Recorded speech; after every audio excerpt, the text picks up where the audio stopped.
Hello, welcome to my Sunday from. Today, I have an update for the Amityville love triangle case out of the state of New York. And I have a mukbang today to go along with it. I got ketchup on some ramen mac and cheese, a cookie, and cheese and breadcrumbs on the top. Then I have some ginger lemonade. Mm.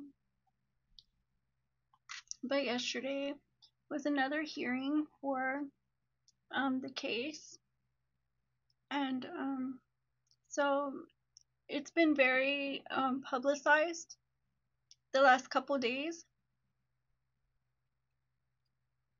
which is really good because the families can find some closure, through all of this craziness that's going on right now in the trial.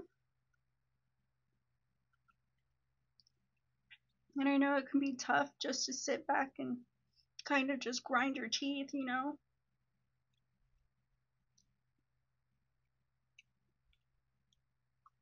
Especially in the instance of Malcolm Brown's family, where they are torn between, grieving and kind of forgiving um, the one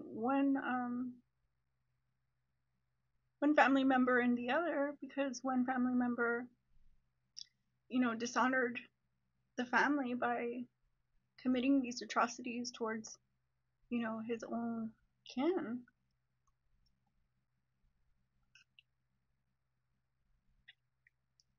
Another one of their family members. And also,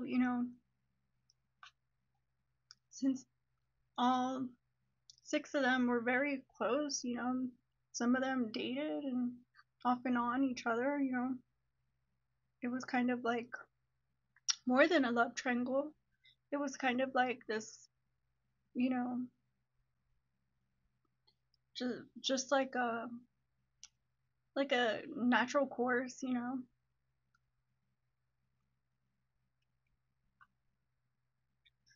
when people get really close, they start having feelings for each other. But I don't think those feelings really truly ever ended. That's what makes this whole thing puzzling, because we really don't know how they could have just been so torn, so impulsively, spontaneously acting on the behaviors of a wild animal, in nature. And I know there was a woman, Alexis Nieves, and she was houseless, and she was given shelter by Malcolm Brown, one of the victims' own cousin.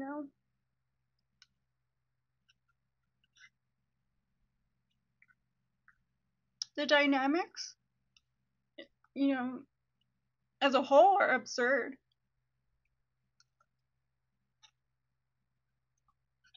If you really think about it, you're close enough to them that you want to show them affection and make them a part of your romantic life. But then the next thing you know, you're plotting their murder.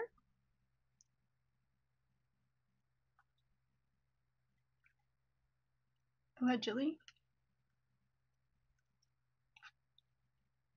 So, a lot of things have been divulged by the perpetrators themselves.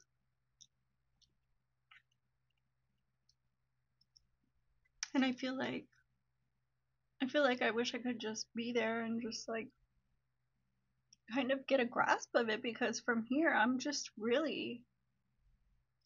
feel really like unworldly.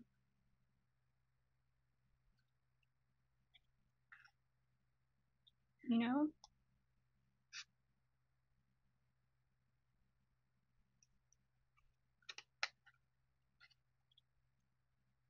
I don't understand how you could just sabotage each other's lives like that, your own life.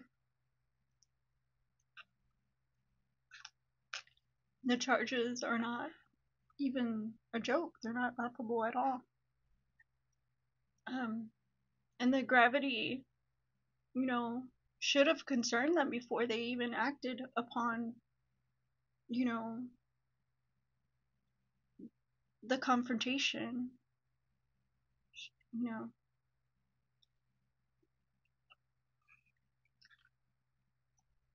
did anybody ask them, hindsight, would you have carried on with that discussion? You know, because, you know, you had everything to lose at this point. You know, two human beings, two human beings, once a part of your life, so close to you, and just like that.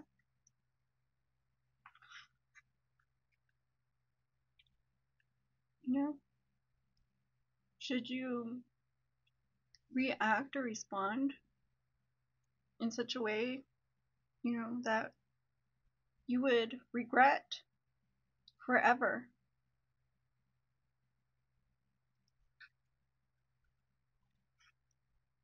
Just to forever live in such a shame.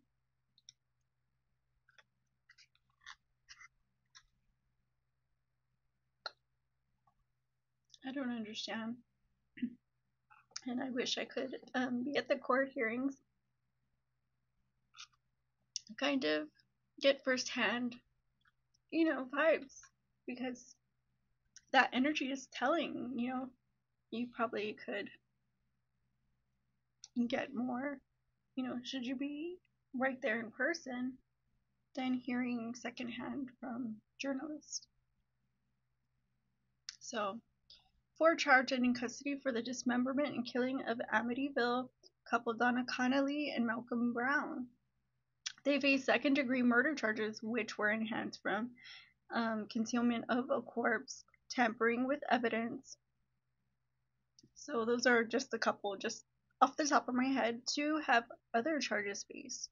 Amanda Wallace with petty theft, Jeffrey Mackey with armed robbery. All 6 have been connected to the armed robbery, including Donna Connolly and Malcolm Brown, the victims, who have since passed. The incident that led to a deadly dispute, the armed robbery, and took the 2 lives 1 week later, only 7 days after said robbery. Allegedly, Stephen Brown, Malcolm Brown's cousin, received his new charges Tuesday, earlier in the morning, during the latest court hearing, along with his girlfriend Amanda Wallace, who was already in custody, ending the cousin of the victim's freedom that caused a rift in politics. So, their freedom, they're out on bail, or no bail, caused it caused a scene in the political world. Bail reform immediately was discussed, making for a nasty fight in the media. The crime gruesome enough as Mackey, who is held without bail, began the murders, stabbing both victims, while his girlfriend Alexis Nieves beat Connolly with a meat tenderizer. And these were just disclosed on Monday. The authorities believe it was premeditated, as all took part in the dismemberment and disposal of their bodies. The victims, never to be found intact, were taken to the restroom and butchered into pieces. So the entire body was never found. It has yet to be found complete. Leaving the house in its state after they were soon found out and arrested, all together at once. Photos show the cookout that failed that day, left food, utensils, dishes, even spices out, as if each were excited for a day of good old fun, cut short by random outbursts of frustration in the robbery committed prior to the gathering. So, like I said before, as I stated, there might have been an altercation upon the entering of the home, to which the victims were attacked abruptly, upon entrance. The atmosphere causing Long Island to stir, the troubling facts continue to unfold and gain the attention of the public on social media. So the area, the neighborhoods, and everybody's like was on alert. These things that are mentioned in the media, they're kind of very sinister and dark, and because they're unfolding as we speak, social media is quickly picking up on it, and so it's starting to go viral.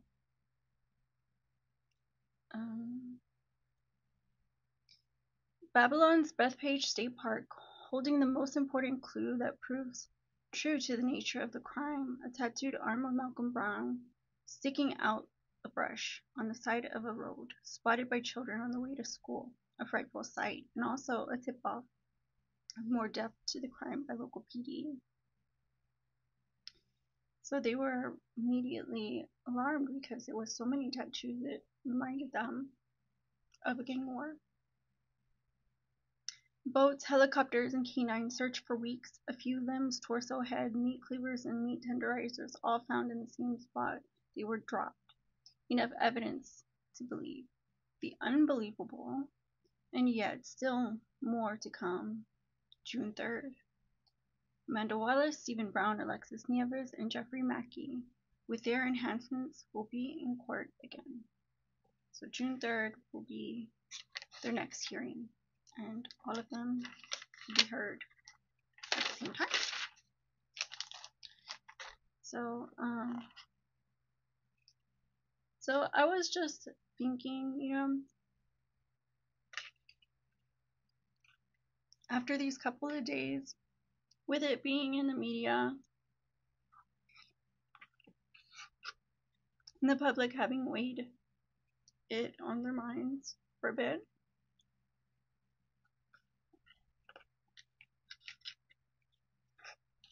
just, does it sound like reasonable, to draw one narrative at this point?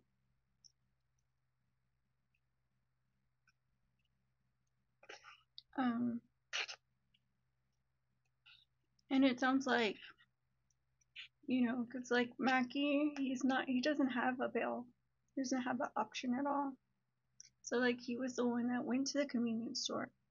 So like I said, they had everything to lose, So, a death of somebody close to you would just add on to your stress. To me, it didn't make sense.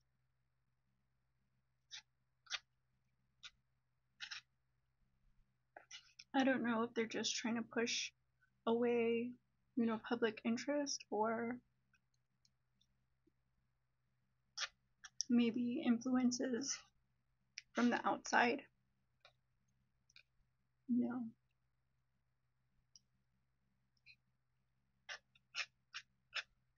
But the lawyers, they're kind of having like their own little infight, just constantly picking at one thing or another with each other.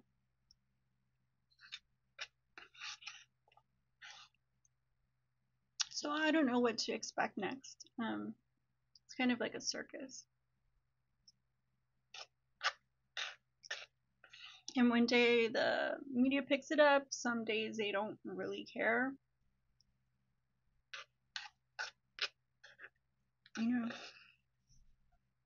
So I really, I never know what's going to happen. But I'll keep you guys posted. I hope you like this video. And I'll see you guys again soon on my Sunday from. Bye bye.